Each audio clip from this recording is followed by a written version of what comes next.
Melanie, POV. 8:45 PM nang lumabas ako sa coffee shop na pinagtatrabahuhan ko. Tanaw ko na kaagad si Kuya Albert sa labas, ang aking nag-iisang kapatid. Nakatayo ito sa gilid ng kanyang motor. Sigurado kung kanina pa siya naghihintay sa labas. Kanina ka paano? Nakangiti kong bati sa kanya. Kadarating lang, tanggi nito. Inabot niya sa akin ng helmet upang isuot ko. Alam kong nagsisinungaling siya dahil kita ko siya mula sa loob ng coffee shop na kanina pa naghihintay. Napakabait ng aking kapatid at sinisiguro nito na ligtas ako palagi kaya palagi niya akong sinusundo sa trabaho. Nakakalungkot lang na walang ibang nakakaalam na magkapatid kaming dalawa. Anak siya sa pagkadalaga ng aking ina. Medyo may pagkamata pobre ang mga magulang ni Papa kahit hindi naman sila kayamanan. Upang matanggap siya ng pamilya ni Papa ay kailangan itong ilihim na anak ni Mama si Kuya. Maglilimang taon pa lang noon si Kuya nang magpakasal ang aking mga magulang. Pinalabas nilang anak siya ng katiwala. Lumaki kami sa ganong setup. Nang mamatay ang katiwala namin ipinalabas na kinupkup na lang ng mga magulang ko si Kuya. Habang tumatanda ay naunawaan kong nakakaawang sitwasyon niya kaya mas lalo ko pa siyang minahal. Lumaki kaming malapit sa isa't isa. Maayos naman siyang tinirato ni Papa habang lumalaki ngunit nang sabay namatay ang aking mga magulang, mahigit 1 taon na dahil sa car accident. Sariwa pa sa akin ang sugat ng kanilang pagkawala. 19 years old ako no ngayon. Ngunit ang masaya sanang buhay ko bilang teenager ay hindi ko na nararanasan. Bago sila namatay ay nakapasa na ako bilang scholar sa university na pinapasukan ko. Kahit pa nawala na sila, ay tinuloy ko pa rin ang pag-aaral dahil bata pa lang ako ay pangarap ko na maging isang engineer. Hindi rin naman ganun kadaling matanggap na scholar sa paaralang pinapasukan ko. Sa dami na nag-a-apply ay ilan lang kaming nakapasa. Suportado rin ni Kuya ang pangarap ko makapagtapos ng pag-aaral. Total ay wala naman akong tuition fee na problemahin. Inaabutan ako ni Kuya ng baon noong una nung hindi pa ako nagtitrabaho. Ngayon ay hindi na ako umaasa sa kanya pang araw ng araw ng kong gastos. Kahit mga pambili ko ng project at libro ay nabibili ko na rin. Kaya naman galit na galit si Tia Karina dahil sa halip ni ibigay sa kanya ang buong sweldo ko ay napupunta pa raw to sa pag-aaral ko. Hindi naging magandang pakitungo kay Kuya Albert na nag-iisang kapatid ni Papa na si Tia Karina. Alila ang tingin niya dito. Hindi na ako magtataka kung gano'n niya tratuhin ng aking kapatid dahil kung ako ngang kadugo nila ay parang alila din kung ituring ng mga to. Panay ang sumbat na naririnig ko sa kanila kaya minabuti ko na rin na magtrabaho para wala silang masabi sa akin. Kung tutuusin, ay malaki ang nagiging pakinabang nila sa aming magkapatid ngunit ganun pa man hindi nila yun nakikita. Wala na rin akong lolo at lola bago pa man mamatay ang aking mga magulang ay nakay Tia Karina kami naiwan.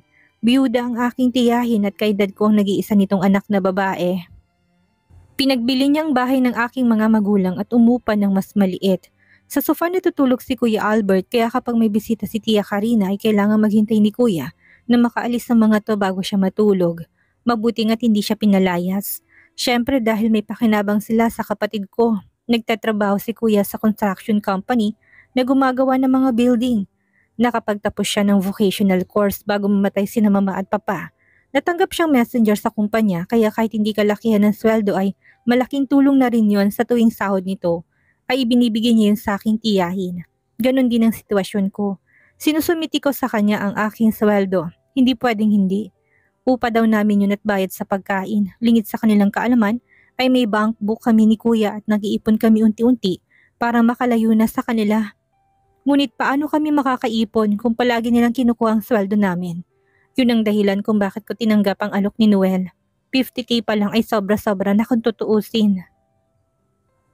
Nadatnan ko si Tia Karina na nanonood ng TV nang dumating kami. Naawa na naman ako kay Kuya dahil siguradong maghihintay na naman itong matapos ang aking tiyahin sa pinapanood bago pa siya matulog. Kapag gano'n ay umuupo na lang ito sa may kusina at doon nakakatulog. Lumilipat siya sa madaling araw kapag naalimpungatan at wala ng ibang tao sa sala. Akin na sweldo mo. Yun kaagad ang bungad ni Tia Karina sa akin. Inaasahan ko na yon kaya kanina ko pa inihanda ang pera. Inabot kong sobre sa kanya. Kumunot ang noon nito. Bakit 2,000 lang? Hindi masayang tono ng boses nito. Konti lang po kasi yung oras na ibinibigay nila sa amin. Paliwanag ko ngunit ang totoo ay bumawas ako upang idagdag sa aking ipon. Lalagpasan ko pa sana siya nang muli itong nagsalita. Pa-college ka pa kasi, kaya hindi ka makakuha ng permanenteng trabaho. Wala ka namang mapapala dyan sa pag-aaral na yan, at sa pag-aasawa din lang naman ang bagsak mo. Pagtataray nito, hindi ko na lang siya pinansin dahil sanay na ako sa pagsesermon nito. Dumiretso ako ng kusina upang magugas ng mga pinggan. Hindi mo maasahang maghugas ng kanilang pinagkainan sina Tia Karina at ang anak nitong si Dean. Pagpasok ko ng kusina at nakita ko hinugasan ni Kuya ang mga pinggan. Ako nang bahala dito, magpahinga ka na. Anito na abala sa mga hugasin sa lababo. Kuya, nahiya kong sabi. Tumingin si Kuya sa akin at ngumiti. Dito rin naman ako tatambay hanggang sa matapos sa panonood si Chang. Kaya ako nang bahala dito. Salamat, basta bukas ako naman ha, wika ko. Tumango lang ito para patahimikan ako dahil siguradong uunahan na naman niya ako bukas. Nagpaalam ako kay Kuya bago ako makyat sa kwarto. Naabutan ko may kausap si Diana sa telepono. Natutulog kasi kami sa isang kwarto. Dalawa lang ang silid dito sa bahay na inuupahan namin. Sa double deck kami natutulog ni Diana at nakapwesto ako sa itaas. Tumigil ito sa pagsasalita nang makita ako. Melanie, pakiplansya ng uniform ko para bukas. Nito at muli na namang bumalik sa pakikipag-usap sa telepono. Kinuha kong plancha at sinimulang plantsahin ang school uniform nito. Graduating to ng senior high school. Nasa college na rin dapat ito ngunit bumagsak ito at hindi nakagraduate kaya balik senior high ngayong taon. Matapos kong plantsahin ang kanyang uniform ay sarili ko naman ang anisikaso ko. Buhaba ako upang linisin ang aking katawan sa banyo bago matulog. Maswerte nga ako ngayong araw dahil hindi ako nakatanggap ng pamamalo mula kay Tia Karina. Kung nagkataong lasing ito o kaya ay talo sa sugal, baka pinaghahampas na naman ako nito dahil maliit ang perang inabot ko sa kanya. Ganito ang araw-araw kong buhay. Bago mag-alas 6 ng umaga ay gising na ako upang magluto ng almusal ni Dayan. Wala itong kaalam-alam sa gawaing bahay. Lahat ay asa na lang sa iba. Si Kuya naman ay paalis na para magtrabaho. Pinaghanda ko siya ng tanghalian niya. Inilagay ko sa lumang container ang kanyang pagkain at sinilid ko sa kanyang bag na pangtrabaho. Tanghali na kung gumising si Tia Karina. Kahit pa may tindahan ito sa palengke kaya palaging tanghali na itong magbukas. Sinasamantala ko naman ang oras na yun upang magbasa at gumawa ng homework. Kapag nasa paligid lang sina Dayan at Tia Karina ay minamabuti kong umalis na lang. Pumasok ng maaga, tumambay sa library o kaya naman ay sa trabaho para lang umiwas sa mga ito. Dahil wala silang ibang gagawin ko hindi ang utusan ako. Kaya nga ganun na lang ang inis ko ng pati sa school ay sinusundan ako ng problema. Yun sanang lugar ko saan ako makakahanap ng kapayapaan upang kalimutan ng problema sa bahay. Pansamantala ay pinagtitiisan ko na munang ganitong sitwasyon namin ni Kuya. Hindi magtatagal ay aalis din kami at magpapakalayo-layo. Malayo dito sa Manila. Para makapamuhay kami ng malaya kapag sapat ng aming ipon. Kapag natapos ko ng trabaho ko kay Noel ay maaari na kami umalis ni Kuya Albert at magsimula. Nakasubsob ako sa aking inuupuan habang hinintay namin ang pagdating ng aming professor sa physics. Ganito ko kapag medyo puyat at pagod sa trabaho. Napatunghay ako ng kalabitin ako ng lalaking nasa likuran ko. Akala ko'y dumating ng aming professor. Melanie, ikaw yatang hinahanap niya. Nito na nakatingin sa pintuan. Napalingon ako sa direksyon na tinitingnan nito. Nakita ko si Noel na nakatayo at nakatingin sa akin. Hindi ko alam kung paano nito nalaman ang schedule ko at kung nasaan ako. Tumayo ako upang lapitan siya. As usual ay sa amin nakamasid ang mga mapang-usig na tingin na mga kaklase kong babae. Bago pa man ako nagsalita ay hinawakan na kaagad ako ni Noel sa kamay at marahan akong hinila papalayo sa lugar na yon. Napasunod na lang ako sa kanya. Naunawaan ko na ayaw nito marinig ng ibang pag-uusapan namin dahil ganun din naman ang gusto kong mangyari. Anong oras ang labas mo mamaya? Nito nang makalayo na kami. Bakit? Takang tanong ko. Nakita ko natawa si Noel sa sinabi ko.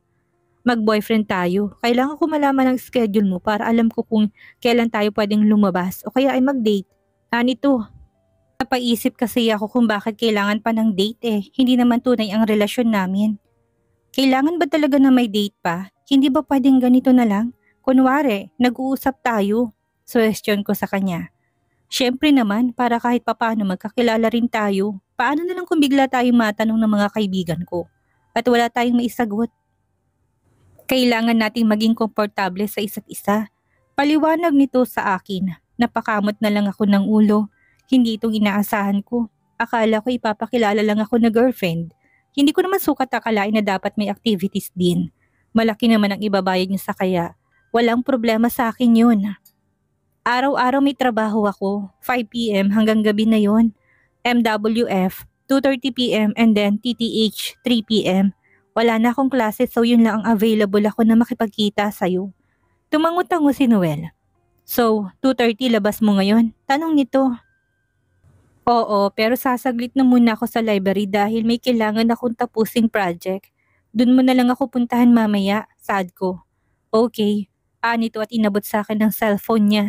Pakitype mo yung phone number mo para mas mabilis ang communication natin. Patuloy nito. Matapos kong itype ang number ko, ibinalik ko na sa kanya ang cellphone niya. Dinaya niya number na ibinigay ko at nag-ring kaagad ang aking cellphone. That's me. Nito at parang sinisave na rin niya ang number ko. Wifey, nito habang nakatingin sa kanyang phone. Mukhang wifey pa talaga ang nilagay niya sa phone book. Sinave ko rin ang number niya. Itlog naman ang nilagay kong pangalan sa phone book ko. Bahagya ako natawa sa ginawa ko. Bakit ka tumatawa? Anong nilagay mo dyan? Dudang tanong nito sa akin at muntik na niyang agawin ng phone ko. Mabuti na lang at mabilis ang aking kamay at naipasok ko kagad to sa aking bag. Heartthrob, yun ang sinave ko. Pagsisinungaling ko. Maniwala ako sa'yo. Diskumpiyadong sabi nito. Sige na, mamaya na lang tayo mag-usap. Baka malate na ako sa klase ko. Paalam ko dito. Walang kiss, narinig kong sinabi nito. May bayad, sagot ko at tuloy-tuloy akong bumalik sa classroom. Narinig kong pagtawa niya bago ako tuluyang nakalayo. Nang oras ng tanghalian ay nagtungo ako sa labas ng school at kumain sa malapit na kainan upang doon man ang halian. Dahil nagtitipid ay pansit na lang ang binili ko. Yun naman palagi ang kinakain ko. Mga budget meals kagaya ng sopas, spaghetti at ngayon ay pansit. Kailangan ko lang ng pantawid ng gutom at mamaya sa bahay ay babawi na lang ako ng kain sa pagkain ng maraming kanin. Minsan naman ay nakakalibre ako ng pastry sa coffee shop. Yan lang ang kakainin mo? Nagulat ako na makitang umupo sa harapan ko si Noel na may hawak na tray ng pagkain. Marami tong dalang pagkain at isa-isang nilapag sa lamesa. Anong ginagawa mo dito? Akala ko ba mamayang 2:30 pa tayo magkikita? Tanong ko. Napadaan lang ako tapos nakita ko yan. Yan lang ang kinakain mo kaya binili kita ng pagkain. Nito, napatingin ako sa kanya. May pagkapakialamero din pala ang lalaking ito. In a good way. Hindi kasi ako kagaya mong maraming pambili. Salamat sa concern. Tapat kong sabi sa kanya.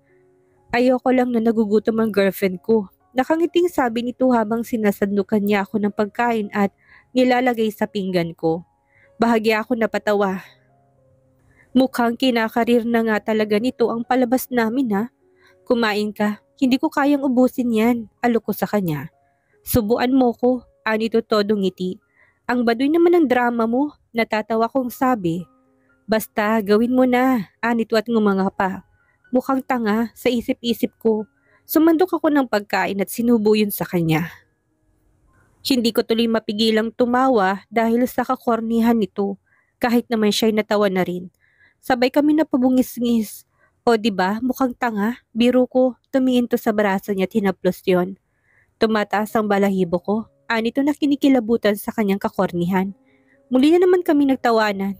Hindi ka pa siguro nagkaka-girlfriend no? Parang hindi mo rin alam kung paano makipag-date kasi ang corny mo. Puna ko, tumangutango naman si Noel. Pinagmasdan ko siya, napakagwapo niya at maganda rin ang pangangatawan pero napaisip ako. So ibig sabihin ng lalaking ito ay virgin pa rin? May first kiss na kaya siya? Nalaki ang mga mata ni Noel at biglang bumilog ang bibig. Itigil mo yung iniisip mo, hindi na ako virgin kung yan ang inaakala mo. Wala pa nga ako nagiging girlfriend pero marami naman akong karanasan sa babae. Tuloy-tuloy na salaysay nito na parang napaka-defensive. Wala naman ako sinasabing ganun. Natawa ako dahil parang nabasa niyang iniisip ko. Ganun ba ako ka-transparent? Kitang-kita ko dyan sa mga mata mo. Naniningkit ang mga mata nito na parang nagbababala. Naitigil ko na kung ano man ang iniisip kong mali tungkol sa kanya. Masyado kang defensive. Pabiro ko sabi. Hindi ko na malay na paglipas ng oras. Ibang-iba talaga siya sa mga naririnig ko. Mula sa kwento ng iba na suplado daw ito. Masaya palang kausap si Noel at madaling makagaanan ng loob. Pakiramdam ko ay magiging magkaibigan kami kahit tapos ng trabaho ko sa kanya. Kailan kaya may mag-aalok sa akin ng magpanggap ng girlfriend? Kahit 5K tatanggapin ko, lalo na't may pa-free lunch pa. Nagbibirong sabi ni Resi. Nasa library kami ngayon at kinuwento ko kay Resi ang kasunduan namin ni Noel dahil alam ko mapagkakatiwalaan ko siya. Iba talaga kapag mayaman, baliwala lang sa kanilang gumastos ng malaking halaga. Para sa mga walang kwentang bagay, wika ko. Para sa akin, hindi naman ganun katindi ang problema ni Noel para gumastos ng malaking halaga. Palibhasa mga mayayaman. Ayaw nilang nayayapakan ng kanilang pride. Ingat ka, baka ma-inlove ka, ani Resi, pag akong napatawa. Hindi mangyayari yun, marunong akong tumanggap ng realidad. Imposible magustuhan niya ako at kahit konti ay wala akong nararamdaman na kahit anong kilig kapag magkasama kami. Sa ngayon, ayan na palang BF mong hilaw. Wika ni Resi na nakatingin sa lalaking papalapit. Nakita ko si Noel na naglalakad papalapit sa akin. Mauna na ako ha. Tandaan mo, bawal ma-inlove. Bulong nito bago umalis. Umupo sa tabi ko si Noel habang isa-isa kong isinisilid sa bag ang aking mga gamit. Bakit ka naririto? Tanong ko sa kanya. Hindi ba sabi mo 2:30 ang labas mo at dito sa library kita pupuntahan? Tugon nito. Akala ko date na yung kanina. Ikaw ha, binabarat mo ko. Pabirong sabi nito. Napatawa ako dahil tama naman siya. Akala ko'y makakalusot lang na hindi na namin kailangan lumabas pa. Otomatikong hinawakan niyang kamay ko na maglakad kami patungo sa sakyan niya. Nagtungo kami sa park. Nung una ay gusto niyang sa restaurant kami magpunta, ngunit busog pa ako. Kaya ako nagaya na dito na lang kami sa park. So, sinong gusto mong pagselosin? Pag-uusisa ko kay Noel. Making her jealous isn't what I'm trying to do. Like what I told you, ayoko lang magmukhang kawawa. Kababata ko pareho sina Miguel and Laika. Lagi kami magkakasama simula pagkabata. Now that you're dating, ayoko maging third wheel after nabasted din niya ako. Hindi hamak naman na mas gwapo ka dun sa Miguel. Bakit ka nabasted? May diferensya siguro siya sa utak. Baliwala kong sabi. Tumingin naman sa akin si Noel at may ngiting sumilay sa mga mata nito. So, nagwagwapuhan ka sa akin? Tanong nito. Oo naman, anong palagay mo sa akin? Bulag? Scholar ako kaya hindi ako kagaya ng babaeng mahal mo na may tama sa utak. Tugon ko sa kanya. So, crush mo ko? Mabilis na tanong ni Noel sa akin. Hindi no, nagwagwapuhan lang. Pagtatama ko. Sakit naman nun kasi ako crush kita, ani Noel.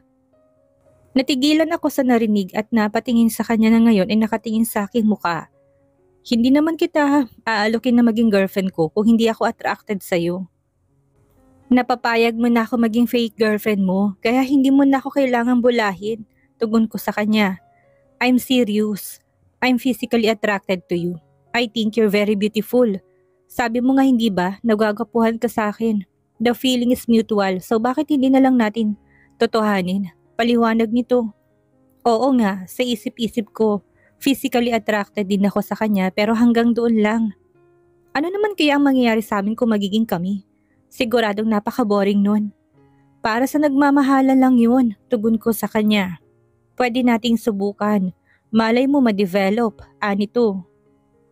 Kung hindi ko lang alam na inlababo ito sa ibang babae, ay iisipin ko na seryoso nga ito sa sinasabi niya. Ayoko, baka hindi mo ko bayaran. Ikaw ha, para-paraan ka para makaligtas ka sa bayarin. Pabiro kong sabi. Hindi marami akong pera. Narinig ko ang malakas niyang pagtawa. Hindi nakawala sa akin ng pantay-pantay nitong ngipin na halatang alaga ng dentista. Ang gwapo nito, lalo na kapag tumatawa. Hindi ko talaga maintindihan kung ano nasa utak ni Laika na yon para tanggihan ng ganito kagwapong lalaki para kay Miguel.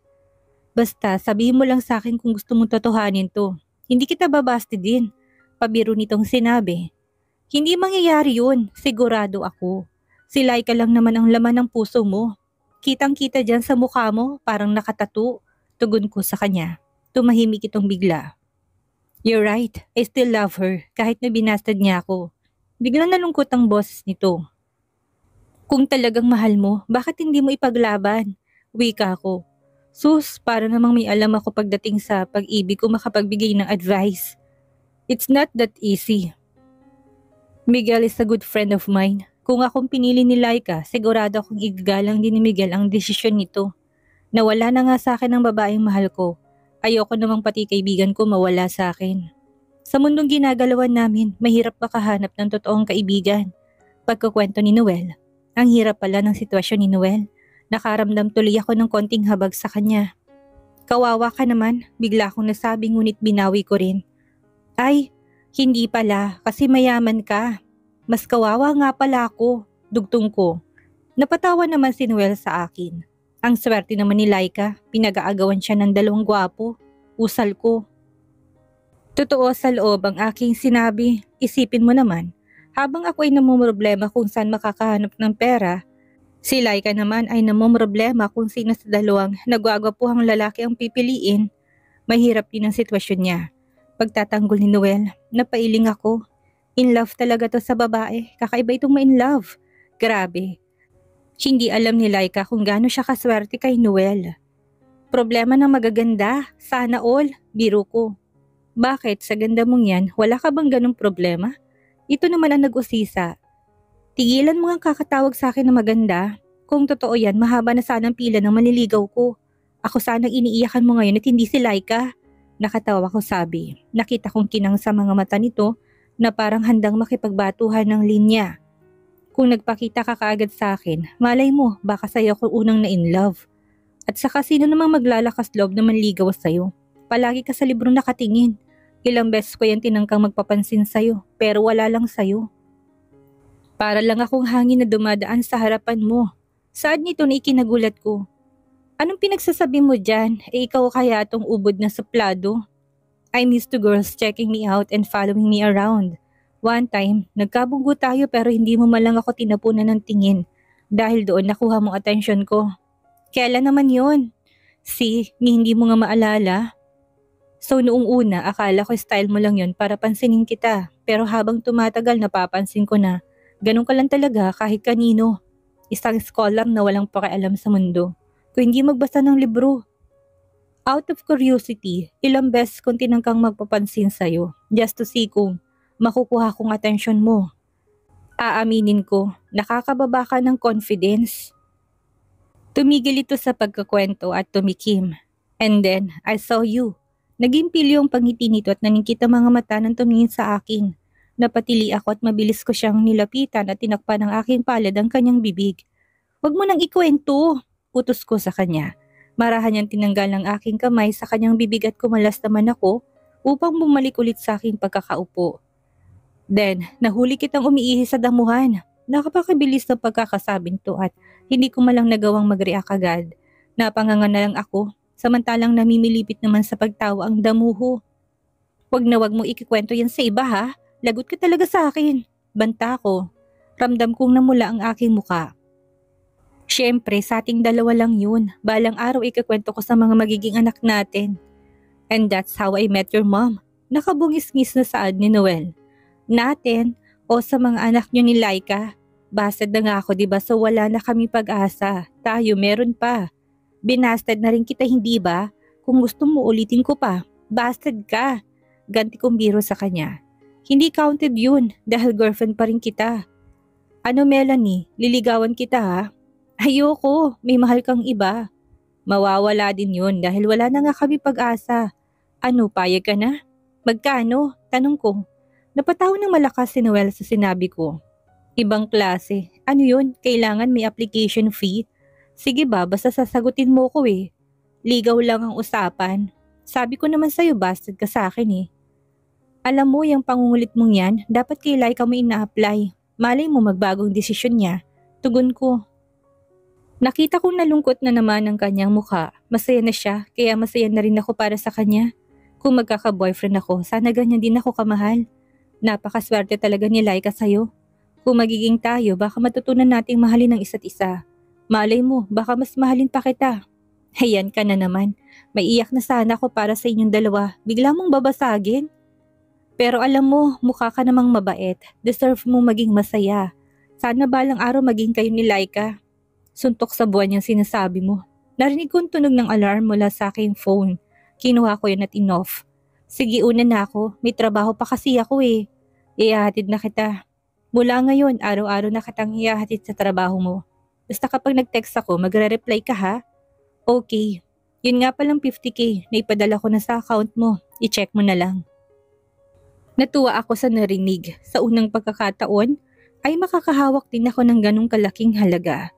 Salamat. Para tuloy gusto na kitang sagutin ha? Baka kasi mas malaki ang ibibigay mo kapag tayo na. Biro ko. Ang bata ko pa para maging sugar daddy mo. Ganting biro nito.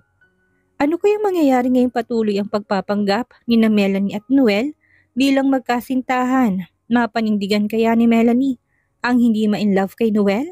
Yan ang ating aalamin sa susunod nating kabanata.